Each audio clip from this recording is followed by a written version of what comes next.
question like this one, that is, discuss the problems associated with the living environment in million plus cities in India and how can they be managed. The one aspect that you have to think about is what exactly is it that the topic means. That's the comprehension of the topic here.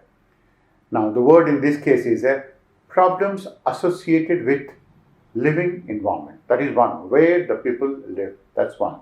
And where not is small towns, not is small cities. It is going to be million cities, million plus cities in the country. That means we are going to be talking about metropolitan cities. The topic is discuss the problems associated with them. So that makes life easy for the students.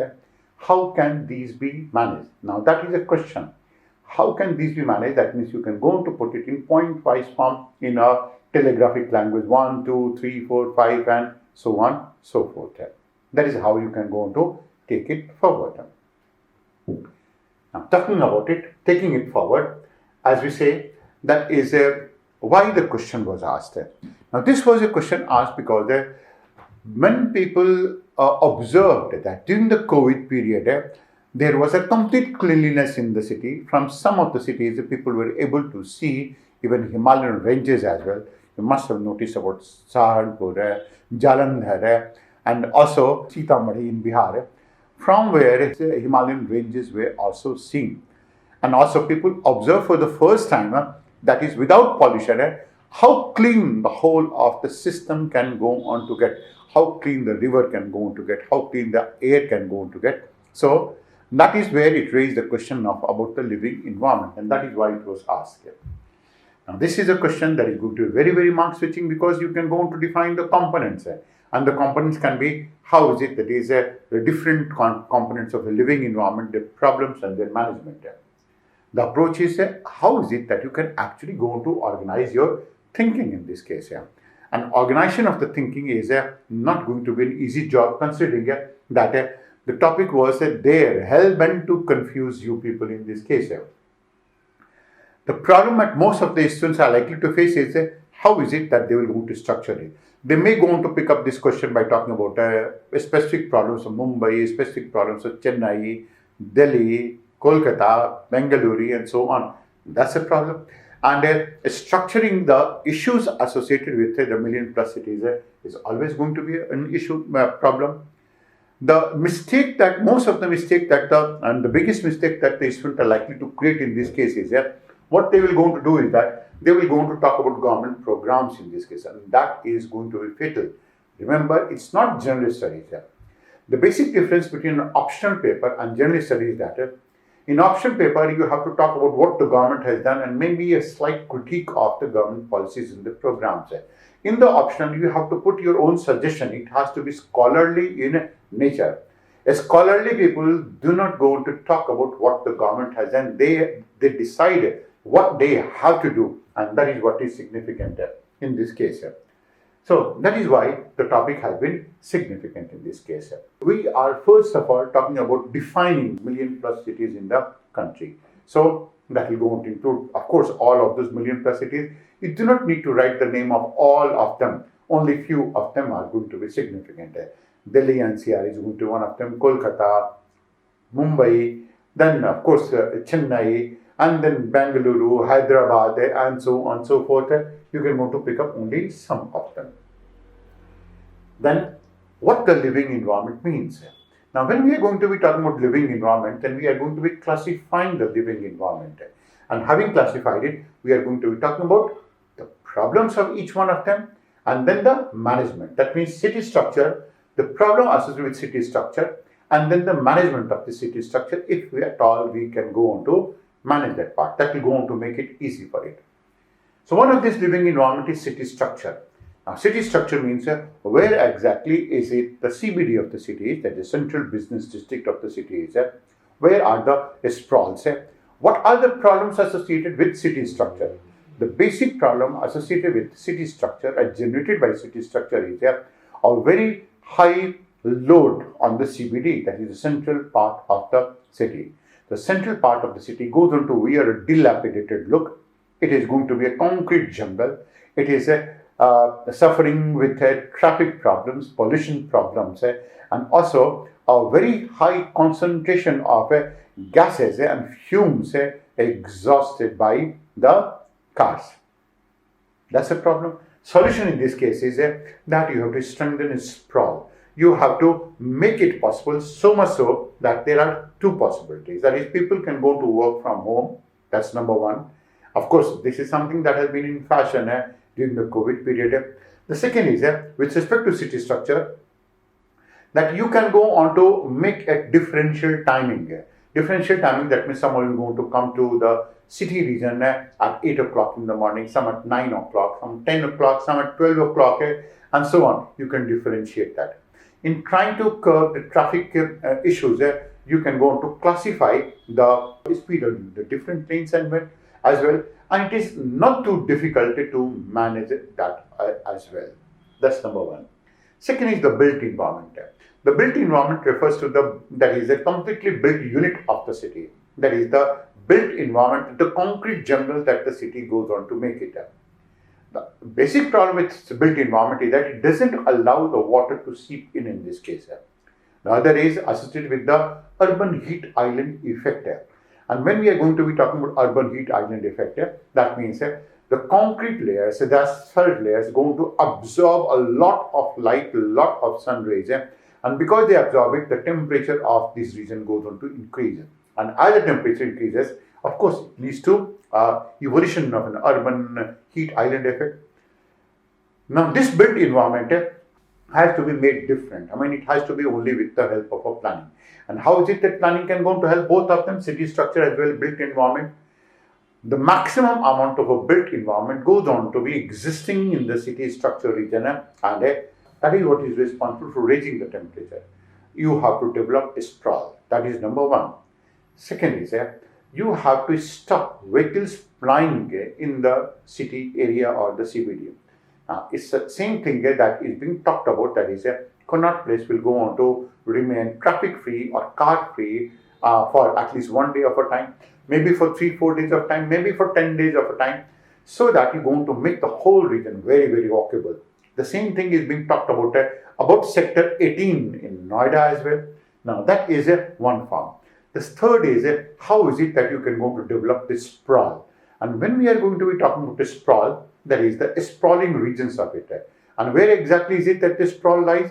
This sprawl lies in the peripheral areas of the city, where the people's living environment conditions can go on to become very, very good. Developing a sprawl will go on to create only one problem, that is the workplace and work relationship, which can be solved with a very high degree of an internet connection and linking the whole of the city structure and the other regions, built environment with the peripheral regions. The other is perceptual environment. Perceptual environment is not associated with the built-up area. That is, how is it that people are going to perceive the city? How is it that the people are going to perceive the people? How is it that the people are going to perceive commuting? How is it that the people are going to perceive their neighbors? And this is one issue. This is a problem largely because unless the city goes on to be close-knit, unless the city goes on to be well-bonded, it is always going to be a recipe for a certain type of social discord. And it is this social discord that we have to prevent, and we can go to prevent it as much as we can go on to do it. And the best way in which you can go to prevent it is by allowing a good amount of a congregation of the people, by allowing them to get bonded, playing games, allowing people to come to libraries, allowing people to contribute to the cause, allowing people to be in the community region, and that is going to be taking place through RWAs, empowering RWAs for this purpose, that is Resident Welfare Association, can go on to help a lot of it. Environmental conditions are going to be problems associated with it are going to be galore, so many of them. One is that we have talked about, that is urban heat island effect. That is, the city is going to be a sink of all the type of heat. And imagine what we are going to be talking about. Why is it that there will be a high temperature within the cities? One is that it is made of concrete. Second is that the buildings are close enough to such an extent that the heat of one of these buildings will not going to get radiated to another building. The third, in this case, is going to be because there is a complete lack of vegetation cover in this region. The fourth is there are no water bodies in these areas because they have been eaten away by concrete jungle. The fifth is that there are going to be a lot of heat emitting instruments, maybe vehicles, maybe air conditioners, maybe factories which will go on to raise the temperature. And this is again a living environment. How is it that you can go to prevent it? Now that is with the help of an urban design. You have rather than making it a complete concrete jungle, you can go to take example of Canberra, where you have high-rising buildings, one high-rising apartment, another high-rising apartment, and there is a third high-rising apartment. In between, there is a lot of open space, a lot of green area in this case. There is going to be one of these farms. This is what was done in Shanghai. What people did in Shanghai was they were able to mow down almost all of these built structures in that region. And when all these structures were going to be mowed down in this case, after mowing it down, they were responsible for building only some tall residential apartmental structures and where it housed good number of people. Canberra is going to be a prime example. But then Canberra has been developed from scratch. That is going to be one of them. Second is pollution. The level of the pollution in the city is going to be a product of many factors. Of course, the biggest reason in this case is going to be the vehicular dust. Take an example of Delhi. That is the most important contributor to Delhi's pollution has been that of vehicular dust, the road dust. And that is what is responsible for increasing the particulate material. The solution to this problem lies in washing the streets and then sucking all of these dust particles from the street and also allowing minimum amount of a surface area of the soil to be exposed on the surface. So that loose soils don't go on to be on the surface, and that will go on to prevent such type of a build-up of the dust particles in the city. That's going to be one. Second is again picking up the amount of smoke and other things. For example, Delhi goes on to get affected by stubble burning. Now, the basic solution to this lies in how is it that the farmers in Punjab, Haryana, and Western Uttar Pradesh, who are also agitating right now as well for God knows for what reason, then all of these people, all of those pollution-ridden areas, what they will go on to do is they will be responsible for, that can be curbed with many factors. For example, providing them with baler, providing with technology, and also allowing the whole of the harvest to be removed from the field and devising certain type of a mechanism in this case. Air pollution and other aspects can be dealt with maybe by allowing a public transportation system and also by the use of what we're going to be calling it as that is electric cars, which are going to be in a vogue. Garbage mounds are going to be a problem largely because all of the garbage that human beings are going to produce, they're going to create a mountains of sorts. So that goes on to in Delhi, that goes on to in Mumbai, every city goes on to be having it. And it's a problem largely because when it rains through them and the water goes on to get soaked in the groundwater, polluting it to an extent that is unimaginable. The only way that you can go on to do it is prevent certain type of garbage mounds, separation of the garbage, that is plastic separately, paper separately, solid separately, toxic material separately, and then reprocessing them and recycling them. That's one. Then picking up other aspect like contaminated groundwater. Now there has to be stringent fines or that can go on to be considered to be almost like what it is going to be criminal where anyone is found contaminating the groundwater. What we have to do is we have to prevent the groundwater from being contaminated because most of these places in urban areas, people going to dump their load into this type of groundwater condition. We have a mobility environment. Why is it and how is it that the people going to move?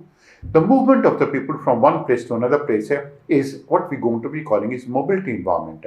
That is where the people will going to live. Why is it that they will going to move? And is it that they're going to move all of a sudden? Now, this is something that can be organized. It can be done by organizing the labor force. It can be done by staying a protocol for the labor force. It can be done by picking up a data bank for all of this labor force and how is it that they're going to behave and how is it that they can be tackled with. The social environment will going to consist of the people, the neighborhood effect, And how is it that the neighborhood can go on to cooperate with each other? The greater the degree of a cooperation with each other, the less will be the amount of a policing and administration that will be required in this case. There are going to be a good number of cities where policing is hardly required, and people can go to live in harmony in this region. Now that requires building of the trust, faith and other aspects within the people. And when we are going to be talking about building of the trust and faith, this can be something that can be done only in a certain manner. And that can be done through education, that can be done through congregation of the people, that can be done through a lot of bonding exercises that can be part of it. Of course, cities are always going to be looking for an identity, and this is something that is in the government's hand, which can go on to de-bureaucratize the administration of the city to allow people's participation in greater and greater number in a solution to the problems. To have more such discussions and analysis, subscribe to our channel and hit the bell icon for notifications on our upcoming videos.